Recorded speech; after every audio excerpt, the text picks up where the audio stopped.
Dames, welcome back! We're here.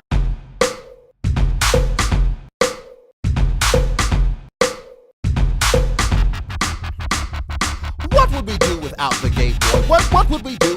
What would we do? Happy Monday. Are you excited? Happy Girl, Monday. I'm so excited. I'm actually really excited about this episode. Oh, I can't wait. It was. Yeah. I'm just excited. Yeah, so if you don't watch RuPaul's Drag Race, get into the 21st century. Right. You Legit. need to.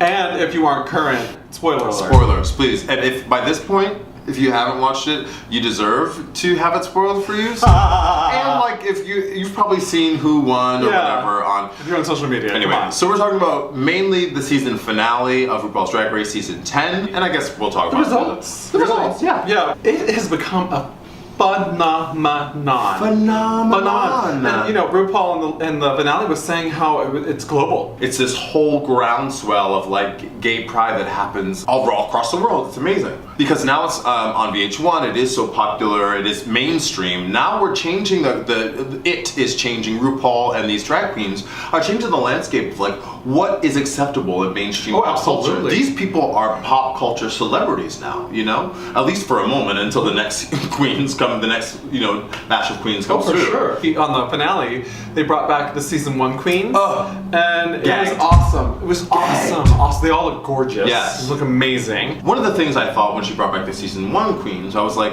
so these queens haven't had the same opportunity that all the preceding queens have, because it wasn't that big then. You know, like there was like, you know, some cloth girl. It was like this, like in the back. You know what I mean? It was like literally the lighting was terrible. I watched. Okay, I watched that every episode. It was very, very.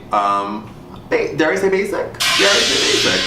But now they have production, they have money. I just think, God, man, those queens haven't had the same opportunity other than BB Zahara Bonet, who won. She has to come back. Yeah. It's funny because I think about, like, I'm sure how many of them have had decade-long careers, but the winner is Aquaria, 21. But she talked about how seeing it in its inception in the first season made such a big impact on her at she's in 7th grade or something like that. Like, so it's just like, it matters. How did you feel about her winning? Actually, when you look at the performances and what happened on stage, I think she should have won. Fair. Cumulative about the whole season, I think she had some good looks. I think she slayed in Snatch Game. She did. Snatch Game, like, really that was huge. is when the tides turned for her. And for me, as a viewer, I was like, oh, but she turned that out. Because before she was like bratty and full of herself and cunty, and you were like, but you haven't shown anything to be that cunty. You haven't like done anything to be, you know what I mean? So she came through with Snatch Game, really changed it. And then, I mean, her looks, like every week on that runway, I was like, super polished. You thought through that. How did you feel about her winning?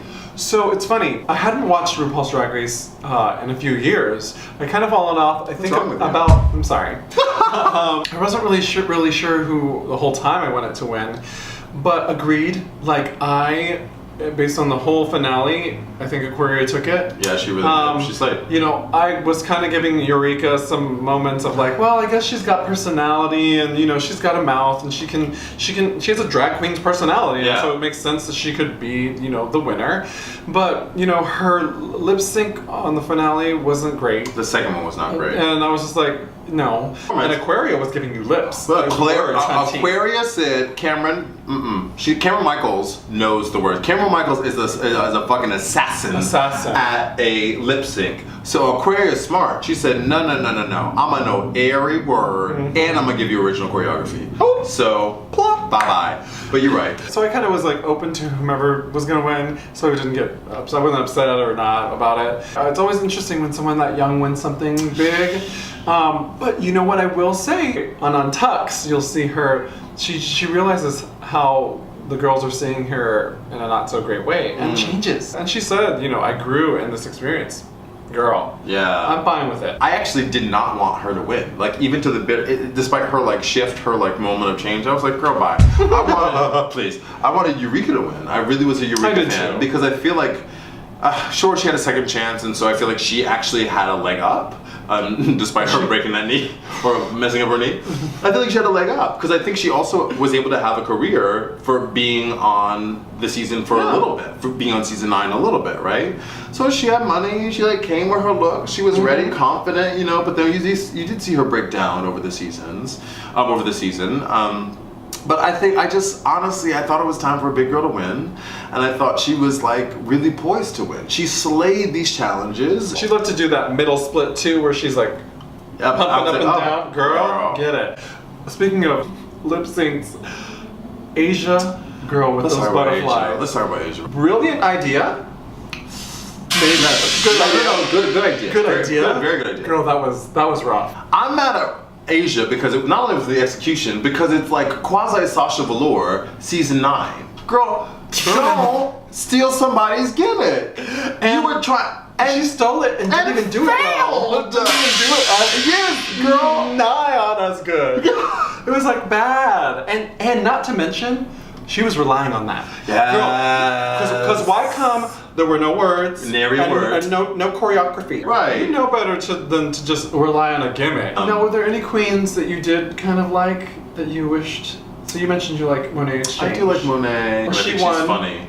Miss Congeniality. Yeah. But I tell you what, one of the best lip syncs I've ever seen is Monet's. Yeah, when she did the fake death drop. That was hilarious. Oh my god. That's Monet Exchange. That is her humor, which I love and appreciate. I liked Monique Hart. I did too. I love her I heart. love her. She's really, really fun. I connect with her so much. I do too. She's a great queen. Love her. I think she's got a great attitude. She's got that spark in her. So she was one of my favorites, and I was sad to see her go, and especially the way she went out. But know your words, girl. Know your lip sync words. It was a good season. It was a great finale. Awesome finale. Yeah. God, that killed, that slayed. It really, really did. So thank you guys for tuning in. If you do not watch RuPaul's Drag Race, please get on it. It's on Netflix. I think last season's on Netflix. Oh, is it? And then you should just continue to support us as well. Girl, we are the podcast for you. We'll be here every Monday. Remember to subscribe to both YouTube and our podcast on iTunes, coming soon to Spotify. You can always get at us at agendabegay@gmail.com or on Instagram at @chic_chanteur or at thedelon.com. Until next week, this has been Whose Agenda? Your agenda. My agenda.